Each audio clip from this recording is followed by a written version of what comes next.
Ini adalah kemanusiaan. Makanya Pak, dalam beragama, agama apapun, wabil khusus beragama Islam, kita harus tetap menjaga bahwa Islam ini tidak punya tujuan lain selain sebagai menyempurnakan akhlak dan sebagai rahmatan lil alamin. Gak ada lagi. DNA-nya Islam bukan politik. Kita gagal berkali-kali dalam politik. Orang Islam menguasai Eropa 600 tahun, nggak ada warisannya sampai hari ini. Masjid-masjid cuma jadi gereja.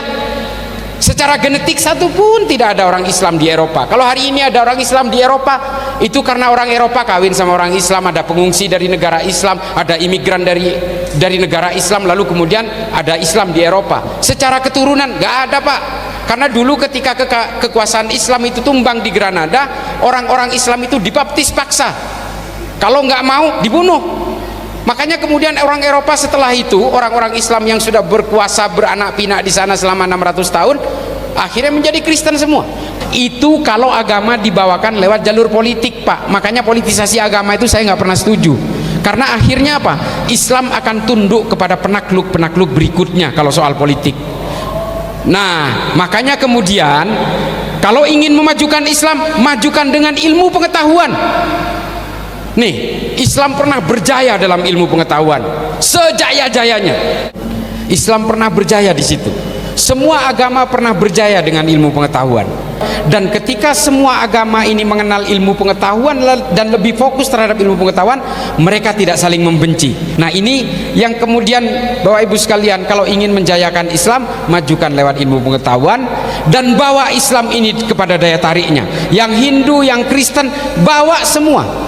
Mau Kristen Jawi Wetan atau Katolik atau Protestan atau apapun, bawa semua ke dalam daya tarik agama, bahwa semua agama ini berbasis kemanusiaan dan kedamaian, termasuk Islam. Islam itu berbasis kemanusiaan dan kedamaian, sama seperti agama yang lain. Jangan kemudian orang tidak tertarik kepada Islam karena melihat tabiat kita, karena melihat karakter kita, karena melihat akhlak kita, yang kemudian menyuarakan kebencian dan caci maki dibarengi dengan takbir. Gak boleh Pak. Mengucapkan takbir itu bukan Allah Maha Besar saja maknanya, tapi itu harus dimaknai bahwa betapa kecilnya kita. Kalau kemudian kita meneriakkan takbir dan kita juga merasa besar, ini juga sama dengan kekufuran Pak. Seolah-olah kita sama besarnya dengan Allah. Gak boleh Pak. Nah, ini saya juga protes kepada orang-orang yang kadang-kadang kumpul takbir, takbir. Jangan Pak, jangan sembarangan. Kalau orangnya masih belum merasa sekecil debu, jangan sembarangan meneriakkan takbir. Kita cukup di sholat aja yang neriakin takbir berkali-kali itu. Tapi kemudian takbir diteriakkan untuk menghasut orang, membenci orang, mencaci maki orang. Ini sama artinya dia merasa besar juga. Dia merasa menjadi Tuhan-Tuhan kerdil di muka bumi. Nggak boleh. Kata siapa ini? Jalaluddin Rumi dalam Fihi Ma Fihi.